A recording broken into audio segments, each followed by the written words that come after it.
Ukrainian President Volodymyr Zelensky met with Donald Trump in Washington last week to discuss the war in Ukraine and potential military support, including the acquisition of Patriot air defense systems. The meeting focused on Ukraine's urgent need for advanced defenses against Russian ballistic missiles, particularly those targeting its energy infrastructure. Now, following the discussion, Zelensky announced that Ukraine and the U.S. are preparing a contract to acquire at least 25 Patriot systems. Each system costs around $1 billion, and Kyiv faces significant financial challenges securing them. We are working with the United States to ensure that Ukraine still can receive the necessary number of Patriot systems. This is not an easy task, but it is one of the security guarantees for Ukraine, and it will work in the long term. The Ukrainian leader further said that the delivery would take years, as Ukraine must wait in line behind other countries that have already signed contracts. However, he added that the White House could potentially adjust the production schedule if there's political will, and some European allies might even prioritize Ukraine or provide existing batteries. In Washington, I spoke with defense companies that produce Patriots and other weapons we need. The willingness to work with Ukraine is fully sufficient. Ukraine is trusted. It is important that there be enough support for this at the political level in Washington.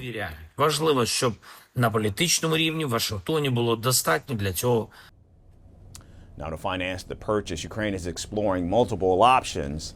One is a proposed $140 billion euro or $162 billion reparations loan funded by frozen Russian assets currently under consideration by EU countries.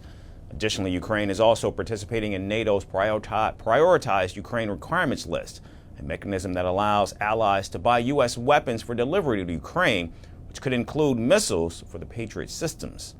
Now, even though President Zelensky described his meeting with President Trump as positive, the Ukrainian leader did express disappointment in not achieving his goal of securing the Tomahawk missiles for long-range strikes into Russia. Vice President Vance declared that in the end, President Trump would be making the final determination on the matter. Look, the President of the United States is trying to ensure that America's security is taken care of first, and obviously that means that we need to have the critical weapon systems for our own military, for our own troops. So that's what the President is focused on. And as with all the decisions that he's made related to Russia and Ukraine, he's trying to bring peace because he thinks that's what's in America's best interest. Now, despite the tension, President Zelensky's ambassador to the U.S. said the meeting laid a solid foundation for future diplomatic efforts, highlighting Ukraine's reliance on U.S. leadership and international support to end the war. In fact, leaders of European nations, including Britain, France, Germany, and the European Union, issued a joint statement setting up support for Ukraine and President Trump's efforts to end the fighting. President Zelensky also said he would be ready to attend a proposed Trump-Putin summit in Budapest if invited, signaling Kyiv's willingness to engage in multilateral diplomacy. We want peace.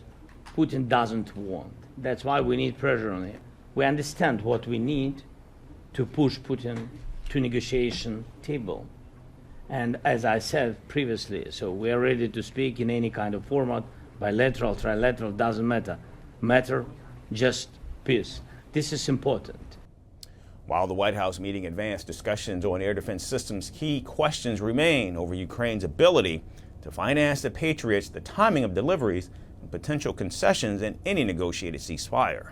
As both leaders navigate these complex issues, the outcome of President Trump's proposed talks with Putin could prove pivotal for the next stage of the conflict. Want the facts? The latest developments? News that gets straight to the point. Well, we've got all three just for you. This is Firstpost Live, a brand new show, your window into what really matters. Don't miss it.